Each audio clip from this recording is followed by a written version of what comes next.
What up, Boo Kittens? It's me, Keisha, and I'm here with this week's All Tea, All Shade, Love and Hip Hop Atlanta Season 12, Episode 21 review. The episode picks up where Erica Banks, Shekinah, and Jessica White link up at this like little lounge club or whatever.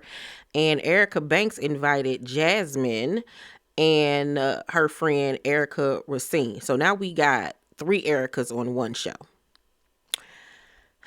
Okay. So they arrive, and Erica R says that Mandeecees didn't hit on her, but someone she knows. And this prompts Jessica to admit that he tried to talk to her niece. And I was like, oh God, this is not good. This is not good. Now, she says that the niece asked if he was married when he tried to get on her, and he said that it's complicated. Erica R says that Mandeecees has silenced her friend. That's why she won't come forward. But Jessica was like, well, he hasn't silenced my niece. And at the end of the day, she got her auntie to speak up for her. And she stated in her confessional that she has held on to this for the past 3 months at the time. Things ain't looking too good for Mandeecees. Jessica White doesn't strike me as a liar. Even Shekinah said that. She obviously has been very vocal about relationships and women messing with people's husbands and men, being liars and cheaters. So I don't know. Like, I trust in Jessica's words, and him and Yandy were going through a tough time. Doesn't mean that gives him a right to cheat, but it ain't looking too good for you, Mandy. It really ain't. So Tilo and Carly go out, and he says that, he do feel some type of way that she didn't compromise with keeping their marriage a secret. And she was like, why? Because you keep on bringing it up. And he was like, because my mother found out about it on the internet. Her son got married. And as I was watching it, I was saying on the microphone, because, I watch with you guys over on Patreon. The show, y'all get to watch it with me. If you have not joined my Patreon, the link is down below in the description box. But I was saying, I bet his mama is disgusted by this whole entire situation. Could you imagine? That's just like Kyrie's coming home to me and telling me that he's dating and married to a woman that's older than me.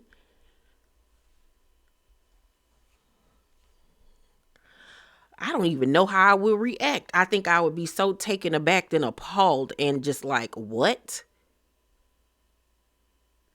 Excuse you, sir? Huh? What? Say that again? What? What? Girl. And then to find out that you secretly went and married this old hag. I hope he got a prenup. Hopefully he wasn't that stupid. Oh, God. And so, Carly really didn't show any emotion or remorse over it. So it really was giving me she could care less how his mama feel. So then the conversation of Tilo's baby mama comes up. And the girl's name is T Woods. And Carly had the nerve to say in her confessional that the girl is using her for clout when she was the one that brought her up in an interview last summer, where she said that, he got a baby on the way. We're going to co-parent. I'm fine with the situation and all of this stuff. Like, you brought it to light. You spoke on her, and the girl got online and defended herself and told her side of the story. So how is she using you for clout? And I 1000% believe that Carly has been harassing this young lady. And what happened to the other girl? What happened to her? The other girl they brought on the show that was messing around with Tilo. Are they gonna band together to go after him and expose Carly for her messiness? Like, what's gonna happen with this? But anywho, so Erica Banks goes exercising with T Woods. Cute girl. She actually reminds me of Carly except for she's, a little shade darker brown, but she's really, really pretty girl. And she explains that her and Tilo were dating, and, it wasn't like they was just, kicking it. They were actually dating. She was like, that's why I had my baby. She was like, I wasn't looking to have a third baby. You know what I'm saying? Just casually. I already got 2 kids and now I just had a third. And she said that he told her that he had a Netflix deal in Africa that he had to go and take care of. But lo and behold, the whole time he was with Carly. And people started inboxing her saying, I know you didn't let this old B take your man. And that's when she saw Carly's post with all the flowers and everything, and she confronted him and all of that stuff.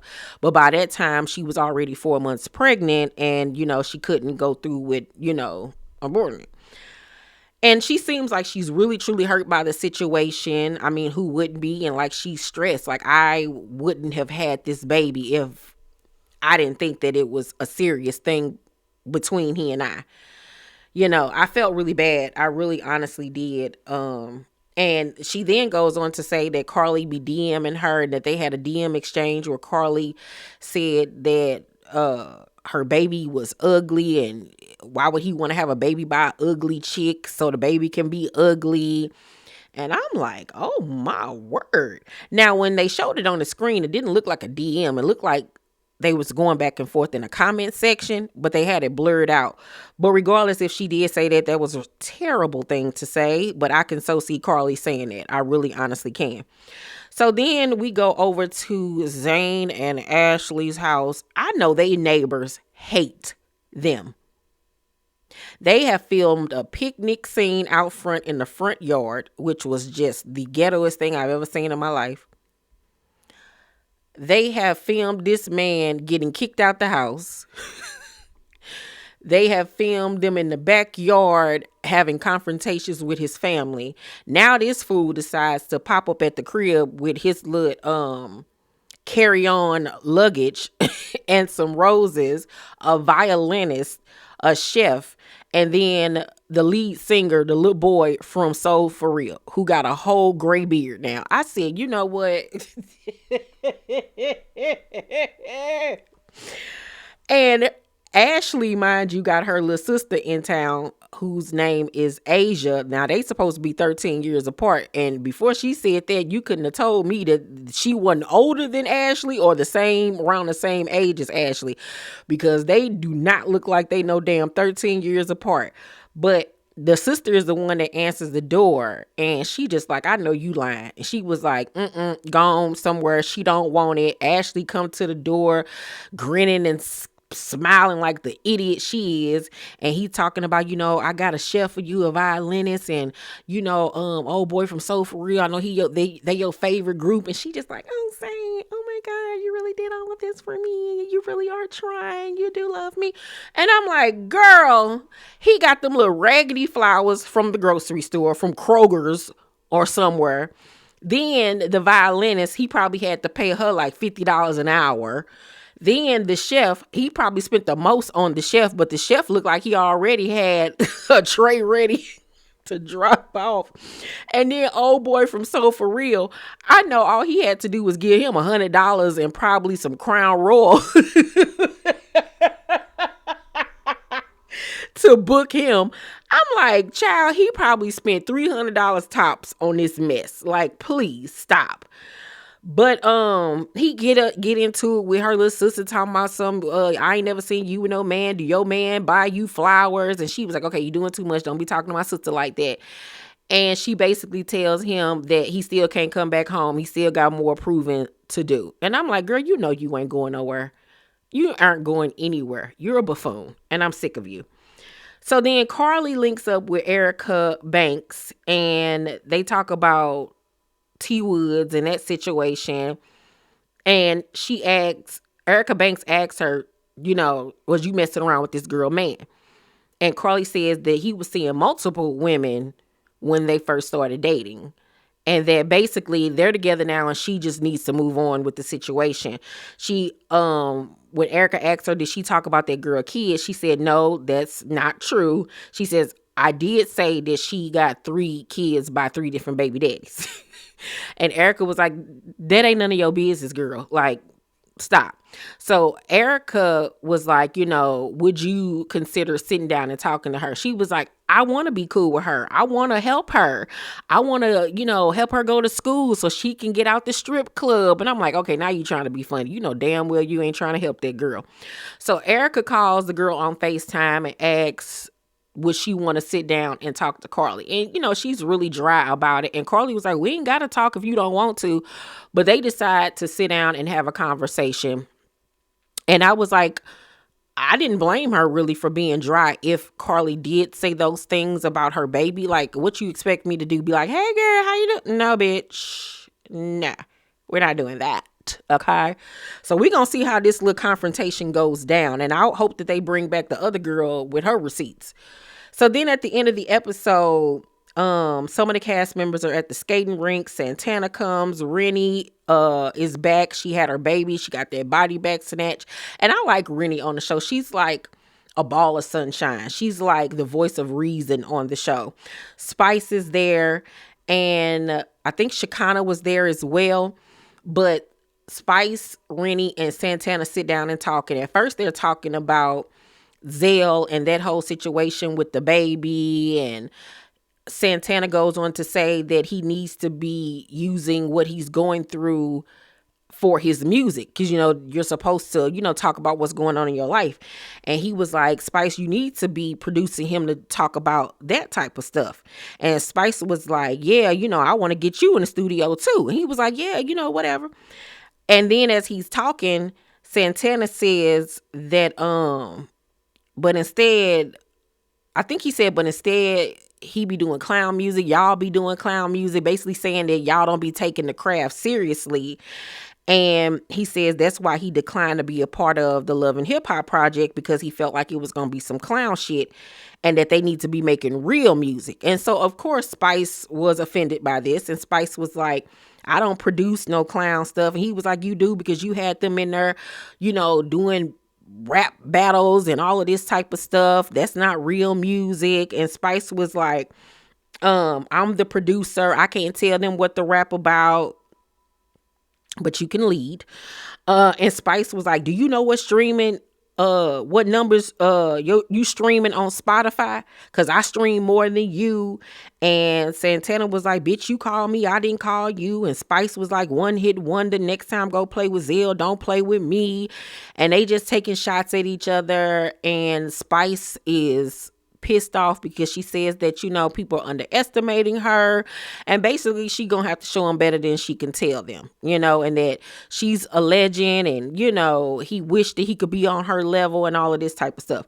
Now, there was a better way for Santana to speak his piece, instead of being as shady as he was. But I've been noticing, especially since last summer when he was on College Hill, that I don't know if it's because he got dropped by his label and so he's trying to figure out what he gonna do with his life, but it do seem like Santana has been very nasty to people, like just rude, nasty. His attitude is just horrible, and it's not giving. It's giving, I'm hurting, so I'm gonna hurt other people around me. I don't know. And then he made a comment in his confessionals talking about, I'm in a club 7 days a week and I always hear my music. I don't never hear Spice music. And I was like, that's not a flex. First of all, she has a specific genre that will honestly play at certain places. But the fact that you at the club 7 days a week, 6 days a week, says you ain't got no motion and you ain't got nothing going on, because you should be working. Everybody else got stuff going on except for you. But yeah, he was very rude with the way that he came at Spice, and it was very uncalled for. It really honestly was. But I do think that Spice does need to take responsibility for the fact that she did make this more of a rap battle than a love and hip hop like celebration of, music genres and all of that type of stuff. But overall, it was a really good episode. It was entertaining for the most part. I'm gonna give this week's episode of Atlanta I'm gonna give this week's episode a C plus. You know, it was cute. It looks like next week's episode is gonna be good or better. But y'all let me know down below in the comment section what you thought about this week's episode. Let's talk about it. Please make sure to thumbs up this video, subscribe to my channel, and turn on your post notifications so you know my videos drop. I love you guys, and I'll see you on the next one. Bye.